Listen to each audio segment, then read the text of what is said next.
On peut rester sur l'image du président Giffard. Lui, en 1860, c'est lui qui signe les droits avec le Vatican, le concordat qui permettra désormais à Haïti de décider de qui va gouverner. Donc, il faut savoir quand même qu'une fois que Haïti devient indépendante, eh bien, elle se retrouve confrontée aux pressions et aux blocus et à une forme d'embargo exercée par les Américains et par les Européens, notamment les Français et les Anglais. Donc, la seule voie de salut qu'ils ont pu trouver, c'est de se rapprocher du Vatican. Alors ici, par exemple, vous avez Toussaint Louverture, qui est l'un des grands héros de la Révolution, un des pères fondateurs d'Haïti, même s'il n'a jamais eu l'occasion de gouverner, puisqu'il sera arrêté, capturé et déporté en France. Il mourra dans le Jura, au fort de Joux. Voilà. Mais c'est un très grand combattant, on dira Toussaint Bréda même. Il porte plusieurs noms, mais on dit Toussaint Bréda. Donc, on peut voir l'image suivante. Oui. Là, c'est Dessalines. Ici, c'est Jean-Jacques Dessalines, c'est le père de la nation. C'est lui, il faut comprendre ce qui se passe, ce qui arrive à Haïti. Lui, on peut considérer que c'est l'un des premiers panafricains. Pourquoi je le dis? Il écrit au président Jefferson, le président américain, en lui disant, bon, nous sommes prêts à vous acheter tous les Noirs qui sont aux États-Unis pour leur offrir une patrie libre qui sera Haïti. On vous paiera, mais vous nous les envoyez. Et là, Jefferson, il se dit, mais si nous n'avons plus de bras pour faire tourner le pays est mort. Donc ce monsieur, c'est un dangereux. Et donc, autant les Anglais, les Américains et les Français se faisaient la guerre, mais sur cette question-là, ils s'entendent. Ouais. Voilà. Et donc, il y a un complot qui est monté. Et sous la gouvernance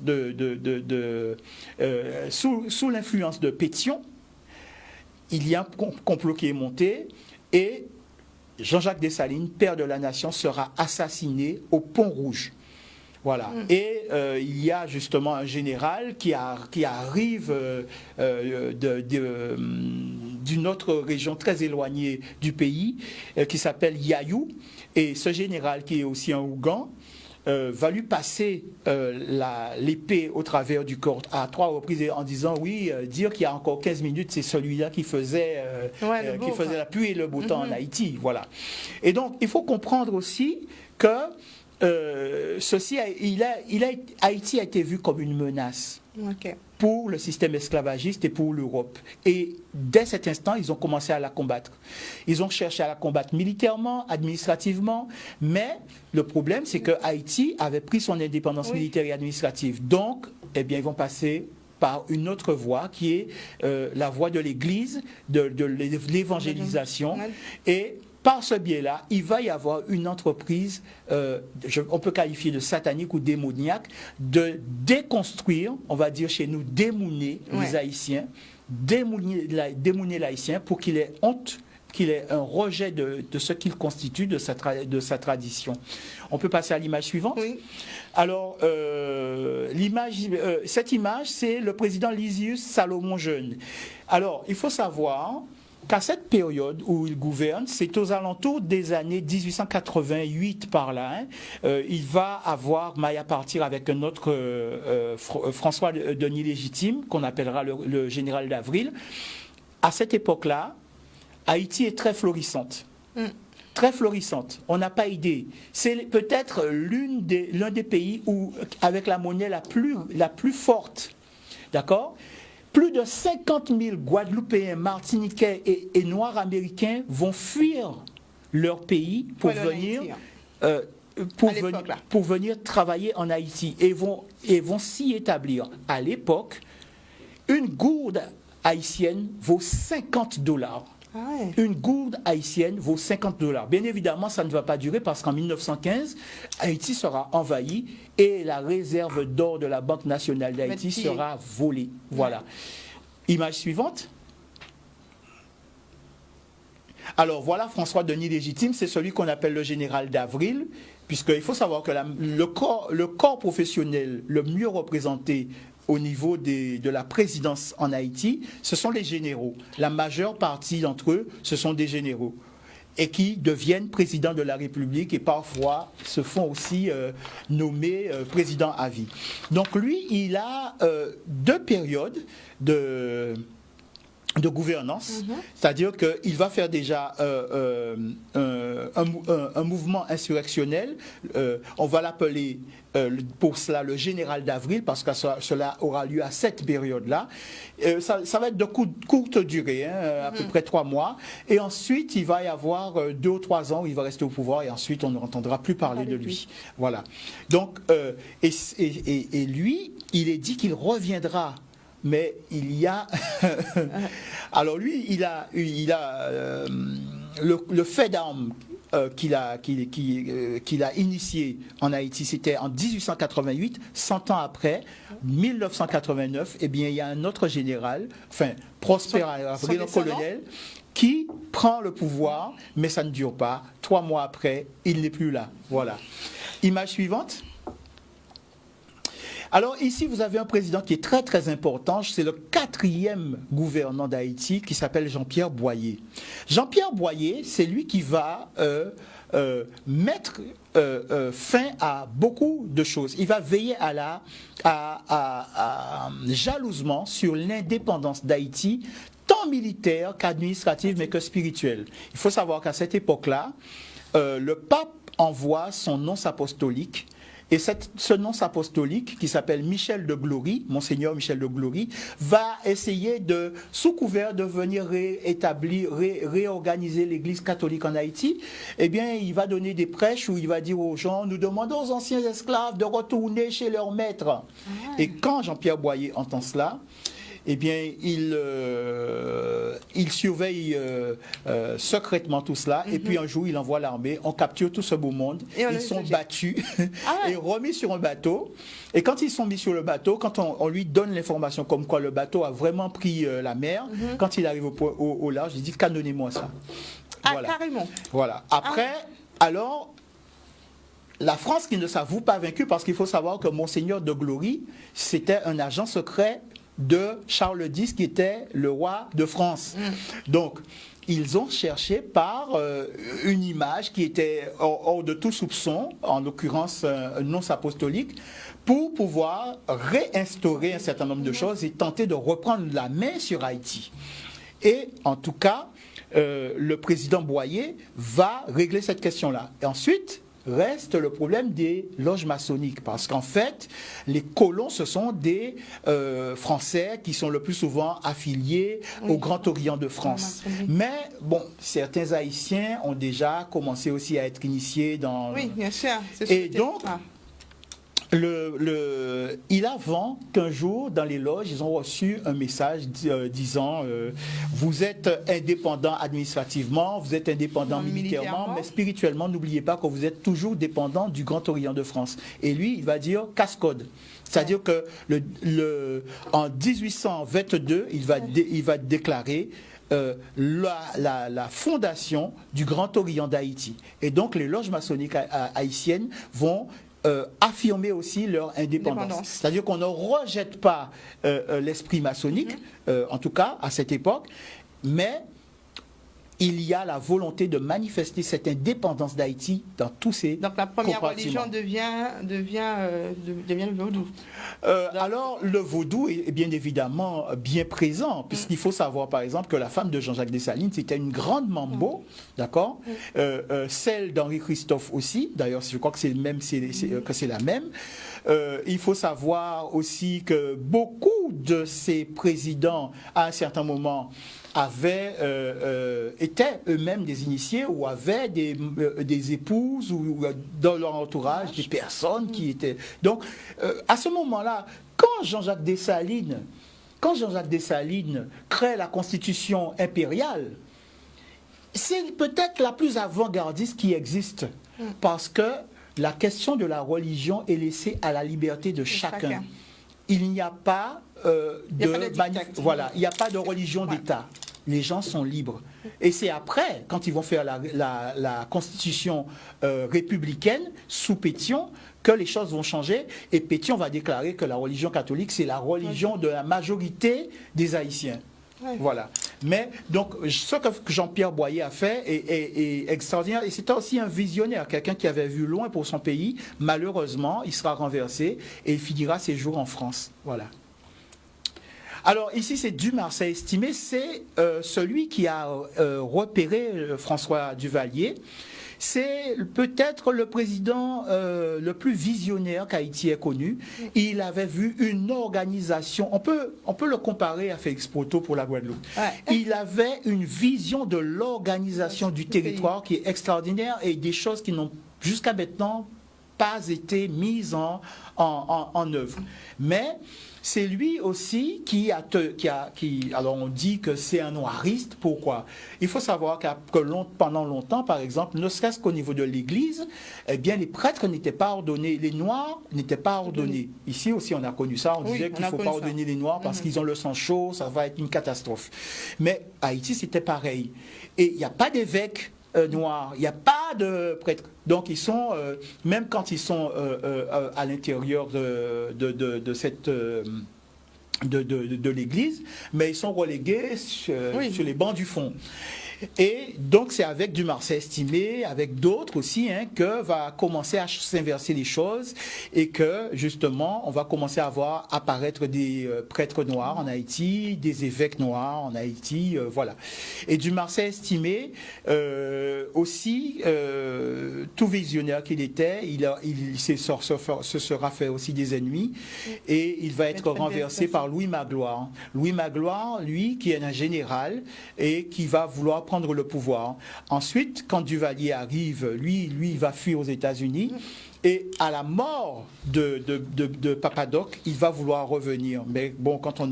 voilà. Ouais, on a été. On ne revient pas. Mais justement, à la suite de Papadoc, il faut savoir... alors, juste pour terminer, ici, nous avons une photo du président Giffrard. Le président Giffrard, c'est sous sa présidence que sera signé en 1860 le Concordat, les lois concordataires auxquelles Duvalier va renoncer. Et ce qui lui sera reproché parce qu'en fait, c'est comme si on avait jugulé la liberté d'Haïti et alors qu'ils ne sont pas des catholiques, eh bien ce sont les lois, ceux qui gouvernent et ceux qui président au destin d'Haïti réellement, vont lui faire le reproche d'avoir renoncé aux droits concordataires. Voilà. Juste une petite précision. Le vaudou, c'est pas une religion, en fait, c'est une spiritualité. Il faut faire la différence entre une religion et la spiritualité. La religion, c'est un projet politique par lequel qui sert d'instrument de domination des autres. D'accord? Et on impose sa vision à tout le monde de façon manichéenne, en fait. Si vous n'êtes pas avec moi, vous n'avez pas le vrai Dieu, etc., etc. Donc, on utilise cela pour partir à la conquête du monde. Vous voyez, ce qu'on fait, les paroles qu'on prête à Jésus, faites des témoins par-delà le monde. Voilà. Donc, c'est un projet de conquête. Tandis que la spiritualité, c'est un projet de civilisation. La spiritualité repose sur l'existence d'un ancêtre primordial que toute la communauté reconnaît. Mais si ce n'est pas votre ancêtre, je ne vois pas ce que vous voulez faire. Un Néerlandais qui aurait la prétention de dire qu'il réclame, par exemple, le royaume Congo. Non, ce ne sont pas vos ancêtres. Tout à fait. Voilà. Vous voyez, donc il n'y a pas de phénomène de conversion aussi. Vous voyez, il n'y a pas de phénomène de conversion parce qu'il faut vraiment que ce soit votre ancêtre, que ce soit vos ancêtres et que vous vous inscriviez dans cette spiritualité, dans cette connexion avec les ancêtres, avec vos ancêtres personnels, pour pouvoir être vraiment dans cette pratique. Voilà. Tandis que la religion, eh bien, c'est un système de conversion, même si ce ne sont pas vos ancêtres, mais il y a une doctrine qui vous est inculquée et devant laquelle vous vous inclinez. Voilà. Donc on va quand même reparler du livre. Donc c'est Jean-Luc Duvial a écrit Le secret de Bébé Doc. Oui. Donc le livre que je montre. Prédiction et prophétie sur la perle des Antilles. Bon, c'est vrai qu'on a été éduqué dans une image misérabiliste d'Haïti, mais il faut savoir que Haïti, c'est l'Égypte sous nos yeux, parce que tant du point de vue de la langue, vous voyez le drapeau, vous voyez les traditions. Par exemple, la fête Makaya qui a eu lieu à la fin du mois de novembre et qui se poursuit au mois de décembre. Bien, cette fête-là, c'est une fête authentique, fête égyptienne, ça s'appelait dans le temps la fête de Koyak ou la fête de Kouak. Et nous la pratiquons aussi parce qu'elle est liée à la notion de bain des marées, de nettoyer la maison avec des feuilles et tout ça. C'est la fête Makaya. C'est une ancienne tradition qu'on retrouve, on retrouve la trace dans l'Égypte. Ensuite, vous avez la façon. L'Égypte est fondée. Vous avez la Haute et la Basse Égypte, c'est 44 noms. Donc vous en avez 22 en Basse Égypte, 22 en Haute Égypte. Les noms, ce sont des provinces, ce sont des unités administratives du pays. Mais chaque unité administrative a son ancêtre, a donc son loi qui le représente. Et tous ces ancêtres divinisés siègent comme assesseurs au tribunal d'Osiris. Quand on parle du panthéon vaudou, Haïti, c'est 21 départements, 21 provinces qui sont fédérées. Chaque province est représentée par un loi et ce loi siège dans le panthéon vaudou et il y en a un supplémentaire qui fait 22. Voilà. Eh bien, cela signifie que le pays n'est pas protégé. Il faut comprendre que quand la cérémonie de bois caïman a lieu, ce n'est pas une simple cérémonie pour galvaniser les troupes, pour leur donner la force nécessaire pour affronter l'armée napoléonienne. C'est aussi un acte de fondation du pays. Et cet acte de fondation du pays est de même nature que l'acte posé par un pharaon qu'on appelle Narmer, qui passe pour l'unificateur de la Haute et de la Basse Égypte. Le rituel qu'il fait pour fonder la Haute et la Basse Égypte en tant que pays unique, double pays, c'est le même qui a été fait à Bois Caïman. Donc, ils ont posé des actes. Effectivement, cette fameuse palette du roi Narmer a été enterrée. Normalement, elle n'aurait jamais dû réapparaître à la vue des hommes. L'Égypte organisait son pays et posait ce qu'on appelle des bornes pour protéger le pays. Voilà, pour le protéger de toute attaque. Et Haïti, les pères fondateurs ont fait la même chose. Ils ont fait la même chose. Ils ont posé des bornes pour combattre justement les forces mystiques des autres, c'est-à-dire ce qu'on appelle un égrégore. Voilà. Et donc, le fait que le cercle soit ouvert, eh bien, Haïti est exposé.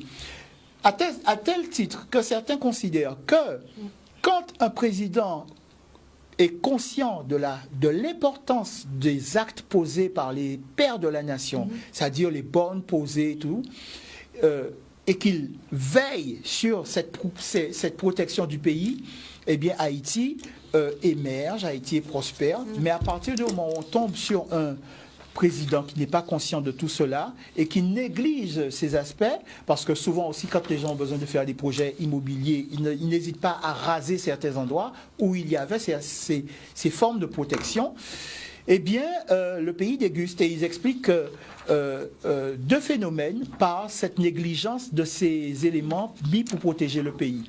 Ils expliquent que si Haïti a été envahi en 1915 par les Américains, c'est justement par négligence de ces bornes.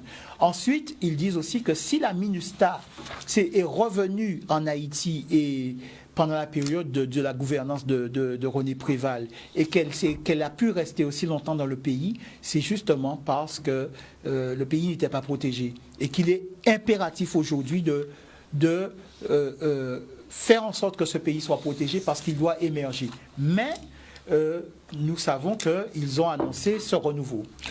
Je crois qu'ils ont annoncé énormément de choses aussi pour le pays.